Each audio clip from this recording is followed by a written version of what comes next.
Olimpos'a 15 dakika mesafede bir yer. Aslında Olimpos'tan daha ünlü sanırım. Çünkü sahili falan daha güzel, daha kalabalık. Şezlong ve şemsiye açık var yani, bol. Plajı kum daha güzel. Olimpos taşlı. Yemek yeme yerleri var. Gözleme ağırlıklı olsa da yemek yiyebilirsiniz.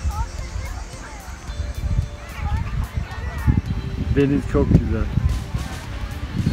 Dün de buradan, şu ileriden, şuralardan bir yerden tekneye binip Suluada ve Amerikan Plajı, bir de Hacivat Koyunu, bu üçünü gezmiştik. O da çok güzeldi. Buralar efsane yerler ya. Yani arkası böyle dağ, yeşil.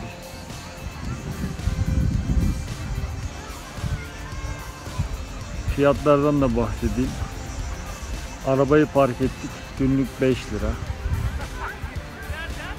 Şemsiye ve şezlonglar sanırım 5 veya 10 lira yine. Daha vermedim. Bu kadar. Burası halk plajı olduğu için gayet ucuz ve uygun. Arabayla da gelebilirsiniz. Taşıma araçları da vardır sanırım her yerden.